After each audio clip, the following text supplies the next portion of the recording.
Salut, bienvenue dans mon jardin. Là, je te présente l'agenda du mois d'août. Si c'est pas encore fait, je t'invite à cliquer sur juste en bas là, sur s'abonner. Ça permettra de pouvoir être mis au courant de tout ce que je sors. Et là, en l'occurrence, de l'agenda mois par mois qui va évoluer un petit peu au fil des temps. Alors, août, c'est une saison un petit peu comme juillet où on a pas mal de départs. En fait, on n'est pas souvent là, on n'est pas souvent au jardin. Alors moi, c'est vrai que j'ai pris des vacances cette année un petit peu en dents de scie pour plein de raisons. Et ce qui fait que je viens, je repars, je viens, je repars. Donc du coup, ça fait une évolution du jardin que je vois. Alors tu vois, la grande surprise quand tu reviens de te dire qu'est-ce qui s'est passé, qu'est-ce qui a évolué. Bon, et puis là tu le vois un petit peu par rapport au mois de juillet. Si tu te remémores l'agenda du mois de juillet, tu vas voir que bon, il y avait pas mal de choses qui ont évolué. Et je vais te faire tout un petit tour de cette parcelle-là pour te montrer un petit peu ce qui a évolué. Moi, ce qui m'intéressait pour ce mois-ci, c'était déjà un petit peu voir avec toi. Alors comme d'habitude, dans la description, je te mets l'intégralité de ce qu'il y a semé à planter, donc je vais pas te le redire forcément tu vois sur cette vidéo, mais sache que là, dans la description tu l'as l'intégralité de ce qu'il y a semé ce mois-ci et puis à planter. Donc en résumé, on est bien entendu comme le mois dernier. Et là, c'est encore plus présent qu'avant. On est sur les semis qui vont être importants pour cet hiver. Si tu souhaites avoir des légumes cet hiver, c'est dès maintenant qu'il faut t'occuper. J'ai envie de te dire, même le temps est même peut-être un petit peu, pour certaines régions, un petit peu... bon, ça va, t'as encore un petit peu de temps. Parce qu'après, à partir du 15 août, déjà, là, ça commence à mon avis, il va y avoir du retard, quoi. Mais voilà, entre le 15 juillet et le 15 août, c'est la période dans laquelle on sème tout ce qu'il y a à semer pour ce qu'on va consommer cet hiver, et puis ce qui va permettre aussi de pallier au démarrage du printemps. Tu vois, c'est cette période qui oscille entre février et avril, on va te dire ça, voilà, dans ces périodes-là. Il y a pas mal de vent là. Et donc du coup, tout ce qui va être laitue d'hiver, choux d'hiver, enfin plutôt choux de printemps, excuse-moi, pas choux d'hiver, laitue d'hiver, choux de printemps, tout ce qui va être aussi poireaux de printemps, en fin de compte c'est légumes d'hiver et légumes de tout début de printemps, c'est ça qu'on sème maintenant. Donc tu as toute ta liste qui est dedans et voilà, dans cette variété bien précise. Donc on ne sème plus du tout les légumes d'été, mais on va les semer plutôt les légumes de cet hiver et ceux de début de printemps. Donc là, tu es sur une partie que j'ai faite. Toi, je suis à côté des citrouilles là, qui est en train de bien de... d'ailleurs, c'est un potiron, c'est même pas une citrouille, qui est en train d'évoluer comme il faut, celle-là. Et donc, du coup, c'est mon petit portique que je mets pratiquement tous les ans pour faire grimper mes haricots grimpants, du coup. Pour mémoire, je te redis, hein, ce sont que des variétés anciennes que j'utilise. Donc là, en l'occurrence, une variété allemande. Et donc du coup, si tu veux, c'est vraiment le moment où on va absolument délaisser un peu le jardin pour d'autres occupations estivales qui vont être la plage, etc., etc. Alors le tout, c'est qu'on se dit, mince, dans quel état j'ai retrouvé mon jardin quand je vais revenir? Et l'importance de l'arrosage ou non et de la couverture végétale ou pas, tu vois un petit peu l'idée. Donc moi je te réinvite à un podcast que j'avais fait, tu retrouveras, enfin si tu es motivé à mon avis tu vas vite retrouver où il se situe, soit sur Facebook ou YouTube, où j'explique un peu ma conception du non-arrosage du jardin, puisque je te rappelle, moi je n'arrose pas. Moi en tout cas je n'arrose pas en continu, j'arrose à une période très précise qui est la période des semis. Et puis après lors du rempotage direct dans la parcelle. Après je n'arrose plus du tout, donc j'amène mes légumes et mes plantes d'ailleurs à être sur un cycle naturel qui va être celui de la pluie. Alors c'est vrai que selon la région où on va être, les pluies peuvent être plus ou moins importantes, bien que maintenant ça s'équivaut, j'ai envie de vous dire. Je parle au niveau de la France et puis des pays limitrophes de la France. Ça s'équivaut un petit peu. Là il y a eu des fortes pluies en juillet, donc on a été sur une période comme on dit, assez pourri, il faut dire ça comme ça. On a des étés qui ressemblent à des automnes, des hivers qui ressemblent à des printemps, enfin, il y a un petit peu le concept, hein, on ne sait plus trop où on en est, mais c'est le cas, il faut faire avec. Donc là, c'est vraiment une période où, pour ceux qui arrosent, arroser moins ou arroser plus du tout. Faut bien comprendre que les végétaux sont habitués, c'est le chat qui se pointe, les légumes, enfin les végétaux sont habitués à pendant cette période d'été, à recevoir beaucoup moins d'eau, et donc du coup c'est pour ça qu'ils lancent, vous voyez, tous les fruits et tout, voilà, pour les légumes fruits en tout cas, voilà, qu'ils lanceront les tomates, les courges, les courgettes, tous ces trucs là, comme les fleurs aussi, parce que là c'est un haricot, c'est un légume fleur, et si on arrose en continu, lui il va se dire ah ça va, j'ai encore un petit peu de temps, je peux faire du feuillage, et donc du coup c'est pour cette raison que souvent qu'on a plus de feuillage que de fruits, on se dit mince, j'ai pas beaucoup de tomates qui ont poussé, ou j'ai pas beaucoup de légumes qui avancent, et j'ai le sentiment que ça stagne, enfin qu'il y a que des feuilles qui se font. C'est essentiellement dû à ça. À un moment donné, il faut un peu lui donner soif pour qu'elle amorce son cycle de reproduction, pour se dire là il est temps que j'amène un petit peu les choses si je veux assurer ma descendance, sinon je risque de crever de soif. Il y a un petit peu le concept. J'extrapole en disant ça, c'est vraiment pour simplifier le bazar, hein. Mais c'est autour de cette question là. Donc c'est une période où on va arroser moins, ou en tout cas des périodes bien privilégiées qui vont être, en l'occurrence si vous arrosez, plutôt le matin de bonne heure, pour éviter les premières chaleurs et éviter l'évaporation. On veut dire qu'arroser après-midi ou en fin de journée, faites-le pas parce que ça sert à rien, tout s'évapore. De même que d'arroser par pulvérisation avec un jet, parce que j'ai vu faire. Donc maintenant, je n'hésite pas à le dire, ça ne sert à rien non plus. On ne fait pas une brumisation autour des légumes, ça n'a aucun intérêt à part gaspiller de l'eau. On arrose bien au goulot, comme on dit, hein. Si je prends un arrosoir, on enlève la pomme de l'arrosoir et on arrose bien au pied de chaque légume. Si on veut qu'il y ait une quantité d'eau qui soit réellement absorbée par le végétal, parce que si déjà une partie va passer en la terre, une autre par la chaleur de ce qui est en surface va s'évaporer. Donc quand on veut dire que si on n'arrose pas à grande eau, on n'a pas grand chose qui reste. Je parle bien entendu pour ceux qui arrosent. Pour ceux qui n'arrosent pas, prévoyez bien entendu. Ça, vous voyez, c'est le truc que je répète sans arrêt, mais je trouve que c'est toujours un peu important de expliquer les choses. N'hésitez pas à mettre pendant cette période-là un couvert végétal de bonne épaisseur. C'est ce qui fera le tampon au niveau de l'évaporation et ce qui permettra aux plantes de se prémunir de ça. Donc vous voyez un petit peu, là je vous montre, on va faire le tour de tous ces végétaux qui ne reçoivent pas d'eau à part la pluie, voilà, clairement. Là j'ai rien. Bon là j'en ai un qui a un peu la tronche parce que je pense que c'est un des chats passant devant qui a dû casser une tige, il faut que je regarde. Ce qui fait qu'elle est en train de crever. Je pense que la tige elle doit être cassée, c'est pour ça qu'elle est en train de fiche le camp. Mais autrement voilà, c'est des légumes qui reçoivent absolument rien. Et puis on va faire le tour, ce sera plus simple.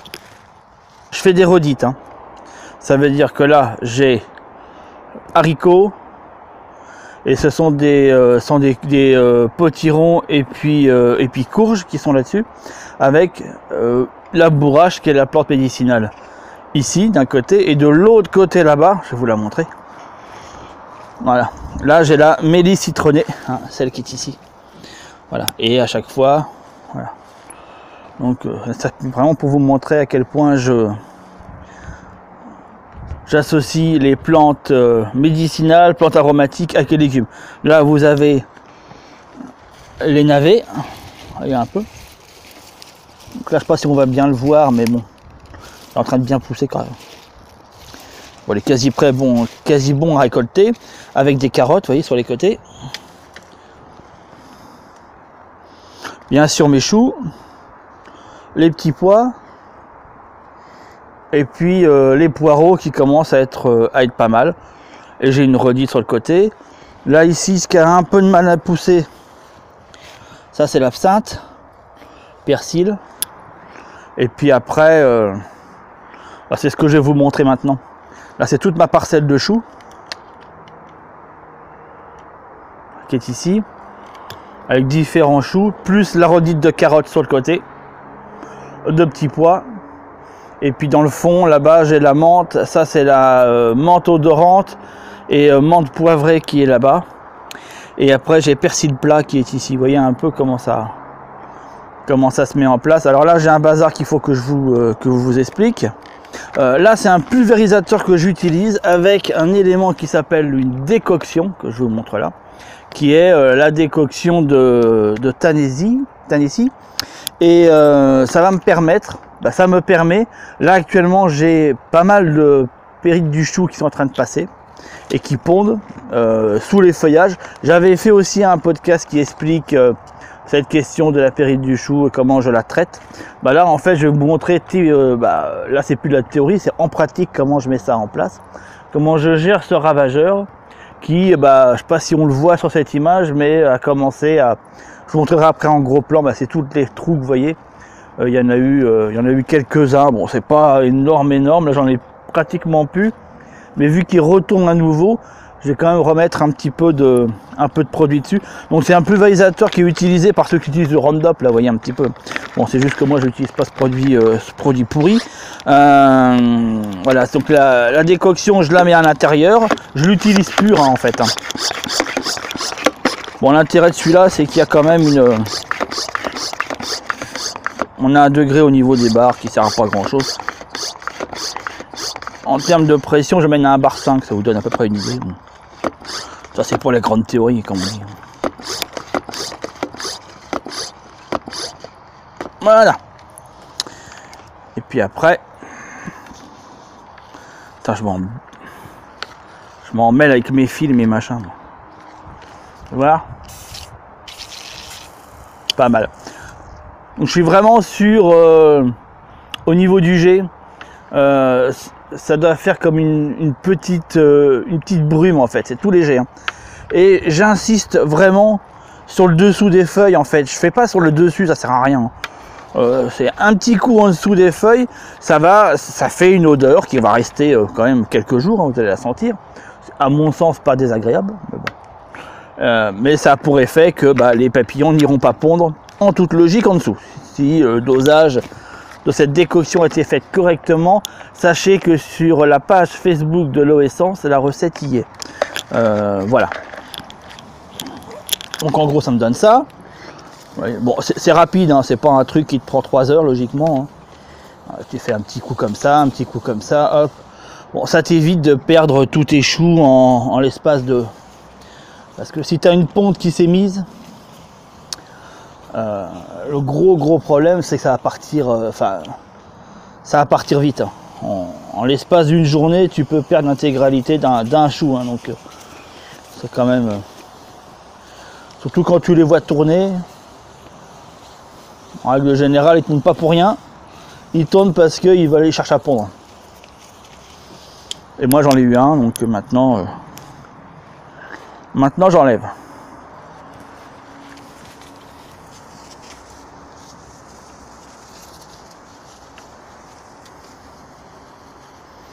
Alors bien sûr que s'il se remet à pleuvoir, bah tu recommences, hein, parce que ça ne sert plus à rien. La pluie aura décelé, puis en fait, je t'assure que j'en remets uniquement quand je sens plus l'odeur. Ce qui en toute logique te donne à peu près une petite semaine. Tu recommences.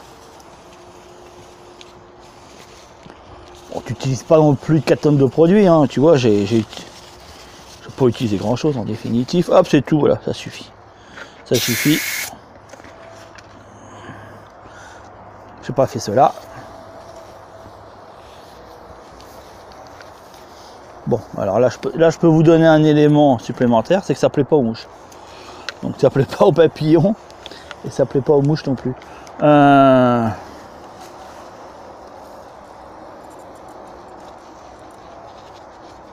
Mince, je fais plus de jus.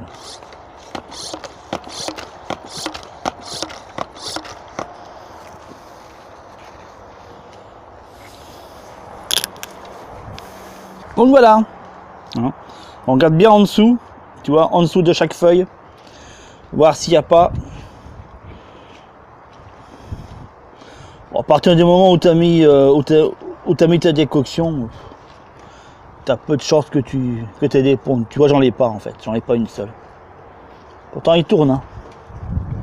Il tourne et tourne, tu vois les trous là que j'ai eu, là ici là. C'est eux qui avaient commencé un petit peu à taper dedans. Pour ça, faut pas hésiter à bien regarder en dessous chaque feuille. J'essaie de voir s'il y en a pour te les montrer, mais j'en ai pas. Donc tant pis, j'essaierai de... C'est des petits œufs jaunes en fait, c'est des petites grappes jaunes. Ouais, bah j'en ai pas. Donc bah, écoute, tant pis. Enfin tant mieux pour moi d'ailleurs. Mais... Donc voilà. Donc là pareil, tu vois, redite. Là c'est courgette, c'est toute ma parcelle courgette avec la sauge dans le fond. Ici c'est les tournesols qui j'espère font des fleurs d'ici, enfin avant le mois de décembre. Et puis une redite haricots. Et puis ici, là j'ai pas mal de choses. Alors il y a de la place que je vais faire parce que j'ai pas mal de laitue d'hiver à placer. Donc j'ai commencé à dégager un peu. Bon, là tu le vois façon jungle. Mais assez rapidement je vais. Tout à l'heure là faut que je mette toutes mes trucs. Donc il y a des laitues là qui sont encore en place. Comme celle qui est là. Qu'il va falloir que je récupère. Et les grandes tiges que tu vois là, ça c'est la chicorée Warlof, je crois que c'est comme ça qu'elle s'appelle. En fin de compte, c'est l'endive, c'est mes endives d'hiver. Avec le bouillon blanc, le molène, c'est la fleur jaune que tu vois ici, qui est aussi une plante médicinale. Et avec mes framboisiers. Là, ici, c'est les concombres. Non, c'est cornichons, excuse-moi, que j'ai mis là. Je sais pas si tu constates un peu la santé des plantes dans lesquelles elles sont. Elles reçoivent rien. J'ai pas d'oïdium, j'ai pas de mildiou, j'ai rien de tout ça. C'est que de l'association.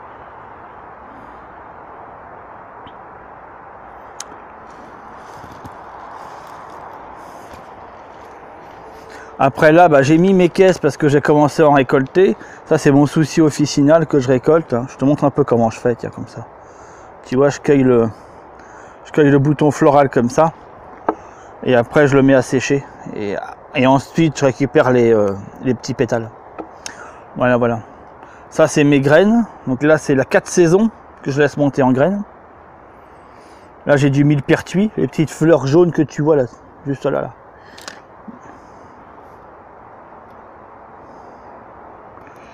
Et puis là c'est toute la parcelle tomate, laitue, de mémoire betterave aussi. Il faut que je refasse un peu du nettoyage là-dedans. Voilà, tu vois, betterave qui commence bien à pousser. Du coup, les choses, toi, que je laisse comme ça, que ça fait un petit peu d'ombrage, tu vois. Bon, ça permet, quand il y a une grosse chaleur, d'éviter que les choses...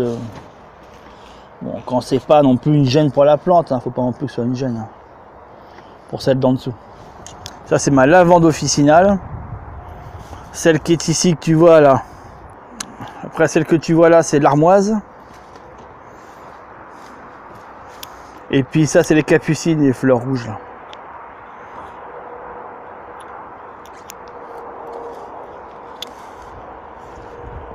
Et après, tu as cette parcelle là, avec des parties qui sont en graines. Donc là, c'est ma production de graines d'épinards. Et puis les tomates qui sont, voilà, comme tu peux voir. Là, on a un équilibre correct. Et j'ai une redite au niveau des fleurs. Bien entendu, j'ai encore de la bourrache qui pousse ici. Là, j'ai ma courgette qui est en train de se barrer, tu vois. Puis foutre le camp sur les pommes de terre, mais bon, ça, je les laisse faire. Et les pommes de terre que je récupère logiquement fin août. Bon, le principe, tu l'as, de base. Tu vois un petit peu le concept, comment je le fais. C'est-à-dire que chaque fois, tout est mélangé. Là, tu vois qu'ici, c'est ce que je t'expliquais, tu vois, en amont. C'est que j'ai des parties qui se recouvrent. Alors je libère un peu de place. En fait, j'enlève quelques plantes, tu vois. Là, la capucine, c'est assez envahissant. C'est vraiment le gros problème de la capucine. Donc souvent, je la coupe pour laisser. Parce que là, tu vois, j'ai une laitue en dessous qui devrait pousser et qui pousse pas bien à cause du fait qu'il y en a par-dessus. Donc voilà, je vais faire un peu de ménage là-dedans de manière à me permettre d'avoir ce qu'il faut. Et puis c'est tout quoi, puis je remets des choses que j'évite d'essayer des trous, tu vois, ça sert à rien d'enlever si j'ai un autre à mettre parce que du coup après j'ai un assèchement qui peut se mettre en place, donc j'essaie de faire gaffe à ça, tu vois. Enfin, c'est des petites astuces comme ça, faut toujours qu'il y ait quelque chose. Et si j'ai rien à mettre, tant pis, je laisse, je vais pas m'amuser à enlever pour qu'il n'y ait rien, au contraire. C'est ça qui va faire l'histoire. Mais dans les mélanges, c'est vraiment comme ça que moi j'opère, tu vois, légumes, fleurs, plantes médicinales, tout est mélangé sur la même parcelle, ce qui t'évite les maladies, ce qui te permet d'éviter des excès de ravageurs, et ce qui permet aussi, à mon sens, d'avoir une production assez correcte. Je sais pas, je t'ai pas montré tout, mais j'ai pas mal de tomates qui sont rouges. Celles qui sont en bas, elles sont rouges. Bon, celles que tu vois au-dessus, elles sont un peu plus vertes, mais j'en ai en bas qui sont assez rouges. Et puis en plus, aussi, il y a quelques endroits, comme tu as pu voir, où je laisse les graines se former pour que je puisse après les récupérer, comme c'est le cas pour celle-là, tu vois, que je laisse les graines se mettre en place. Là, c'est une qui est que j'ai fait pour. Tous les ans, j'en fais un petit peu. Mais dans celui du mois de septembre, je t'expliquerai un peu plus l'histoire des graines. Là, c'était juste pour te montrer quelle est l'évolution, comment ça fonctionne, comment ça, tu vois, ça se met en place. Au moins, tu le vois. Il n'y a pas de mystère là-dedans. Il n'y a aucun mystère. Les choses, elles sont bien calées. Et puis, j'ai un ramassage en continu de plein de légumes. Et j'en remets au fur et à mesure. Je vous ferai des photos de ce que je récupère, comme ça, dans à peu près l'idée des quantités. Voilà, et si tu as apprécié, n'hésite pas à laisser un petit pouce bleu. Et puis je te dis au mois de septembre. Et en attendant, n'oublie pas, ta liberté t'appartient.